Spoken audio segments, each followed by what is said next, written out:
Yesterday, we reported on Fayette County Public Schools' trip to Texas, but that trip was just one of several hundred taken throughout the year. Our WKYT Investigates team combed through every professional leave request for 2024 to figure out who's approving each trip and who's deciding what's worth the district's time and money. Kristen Kennedy is outside district offices continuing our Investigates team coverage.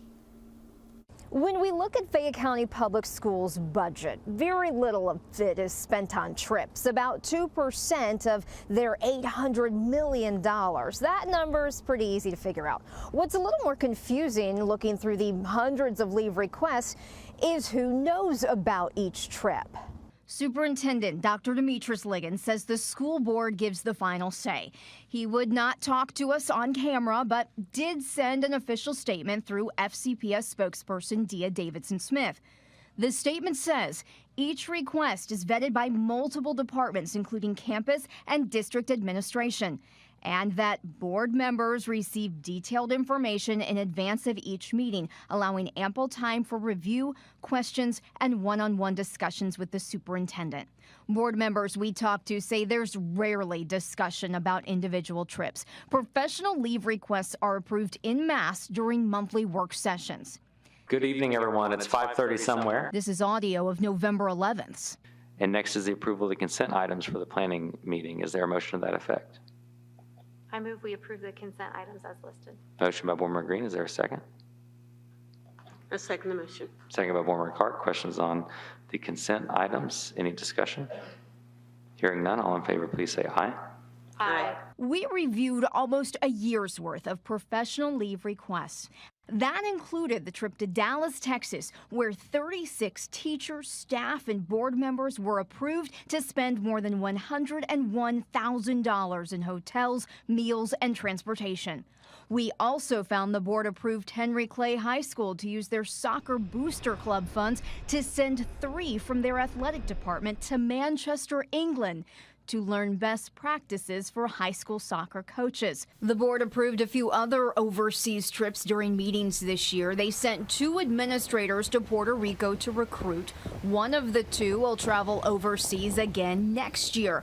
The board approved the request to recruit in Panama. They approved 9 trips for Dr. Liggins between February and November of this year.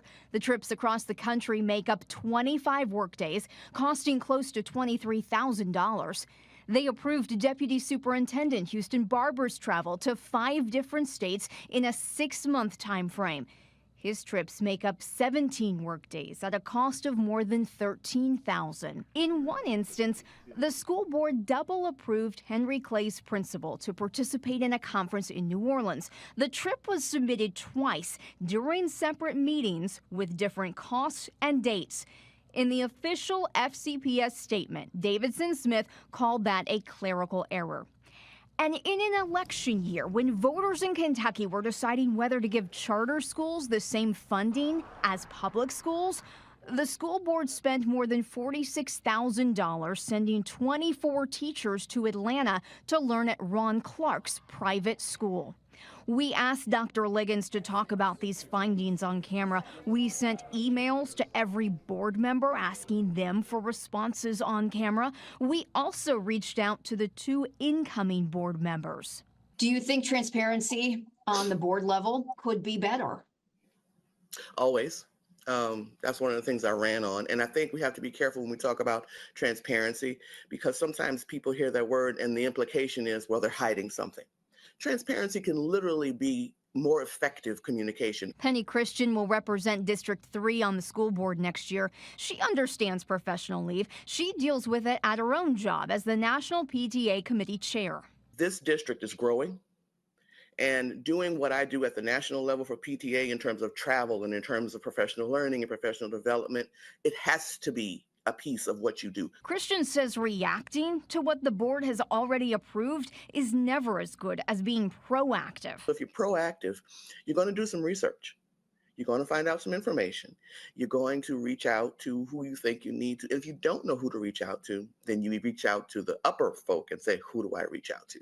2 current board members replied to our questions about these trips. Amanda Ferguson told us that she questioned the district's decision to invite all board members, 2 who were up for re-election, on the trip to Texas. Jason Moore told us that it was his understanding that Dr. Liggins and Mr. Murphy were already addressing our concerns.